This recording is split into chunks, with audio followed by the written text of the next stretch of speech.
Welcome to the True Crime Never Sleeps podcast. I am your host, Larry Lees. Today we're continuing our series, Shit Out of Luck, looking at Osama Bin Laden, America's most hated man. But first, we'd like to thank our sponsor, Poddex, for sponsoring this episode.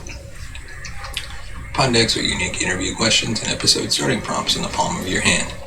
So whether you're a new podcaster or existing broadcaster looking to grow your audience, you're going to want to check out poddex.com. Use the promo code Larry21 for 10% off your first order.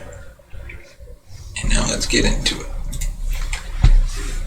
The United States conducted an operation that killed Osama Bin Laden. These historic words by President Obama set a wave of excitement throughout most of the world, especially within the United States, where families affected by the 9/11 terrorist attack finally got some semblance of justice. But the journey to getting this justice involved years and years of manhunt of the leader of Al-Qaeda, who was one of the most wanted men in the world. Let's take a look at the capture and subsequent killing of Osama Bin Laden, a mastermind behind several terrorist attacks and the murderer of thousands of innocent people. But for those of you that don't know, you may be asking, well, who really is Osama Bin Laden? Before he was planning attacks on the World Trade Center and the Pentagon, Osama Bin Laden was comfortably enjoying his life in Saudi Arabia under his father's billion-dollar construction company. The Bin Laden family also had a close relationship with the Saudi royal family and were prominent members of Saudi society. During his higher education at, I'm going to butcher this, so I'll just say King A University, Osama came under the influence of radical militants like Abdullah Azzam. This was a critical moment in his life, and his time with Azzam would shape his thinking, leading him to form the radical militant organization of Al-Qaeda. After the Soviet invasion of Afghanistan, Bin Laden took it upon himself to fight this jihad against the Soviets, who he saw as a threat to Islam.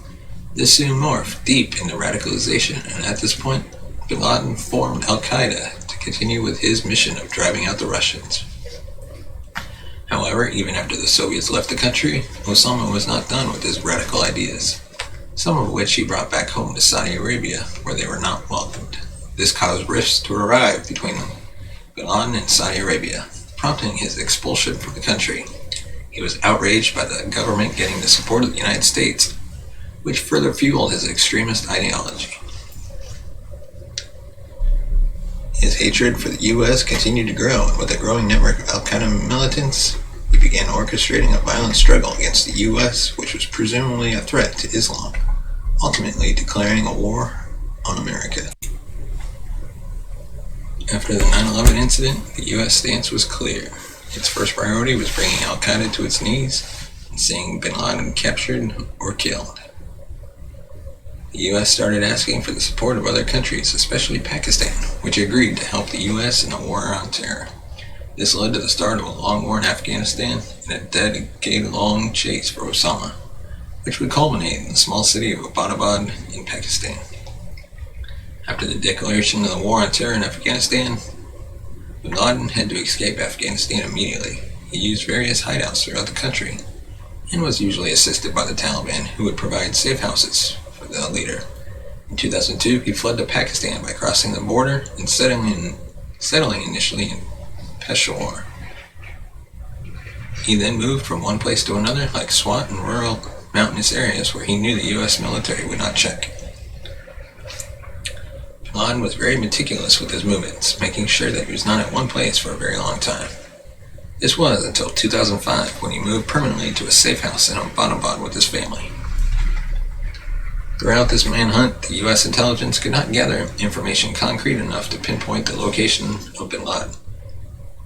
However, together with intelligence from the Guantanamo Bay prison and the efforts of the CIA, by hiring Dr. Shakil Afridi, U.S. intelligence was able to narrow down a 3-storied terrorist hideout in Abbottabad. This hideout was claimed to be used by Abu Ahmed al-Kuwaiti, who was a Pakistani Al-Qaeda militant very close to Bin Laden. Due to this, the CIA had reason to believe that he was not alone in the compound and that Bin Laden was with him. However, they were never able to identify Bin Laden outside of the safe house. U.S. forces arrived in Abbottabad to scout the area, and an extensive surveillance operation was launched to figure out who lived in the compound and what were their living habits. The number of people was estimated in the household, neighbors were questioned, and even an attempt was made to infiltrate the safe house using undercover agents. Alongside this, stealth drones were used so they could hover close to the safe house and gain intelligence.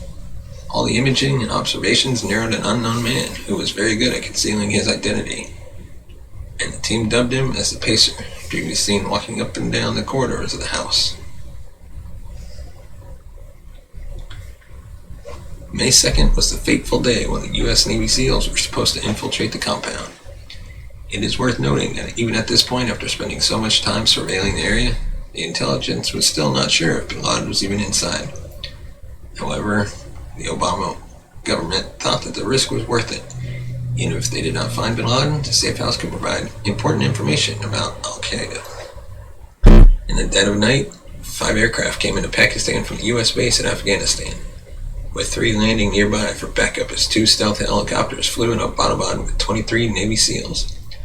The plan was to secretly land on top of the compound and catch the terrorists by surprise. However, one of the helicopters failed to maintain balance and had to crash land inside the compound. This rendered their element of surprise useless, and the SEALs had to go in guns blazing. With the militants alert, there was a face-off inside the compound in which the Navy SEALs were able to kill al-Kuwaiti, his wife, Bin Laden's son, before eventually catching up to Osama, who was hiding in his room. As soon as the SEALs identified Bin Laden, they shot him in the forehead, severely injuring him. He was shot in the chest, once again killing him on the spot. There is some dispute as whether this is the authentic version of the story, as there is another version that talks about a gunfight against Bin Laden. However, this is the more widely accepted and endorsed version, so I tend to stick with that one. Excuse me. The whole scenario was being relayed back in the White House, where after Bin Laden was shot, the historic words, "Geronimo EKIA, enemy killed in action," were uttered, marking the end of Osama's tyranny. After confirming Bin Laden's death, the SEALs got ready to extract his body. They also made sure they tie up any remaining members inside the compound, which mainly consisted of women and children. They were also able to gather a lot of intelligence about Al-Qaeda from the hideout, which proved to be very valuable in their war against the terrorists. One of the backup helicopters made its way to extract the Navy SEALs who left Bin Laden's body.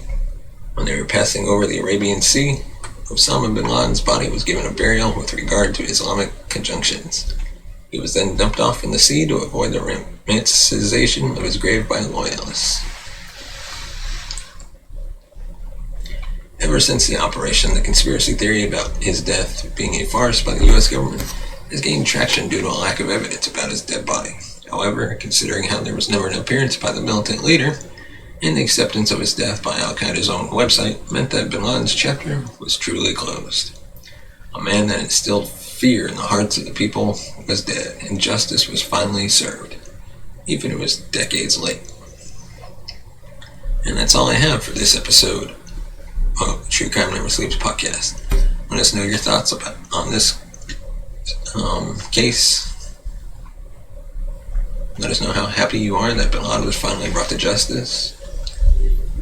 Be sure to hit the subscribe button, and we'll see you next time.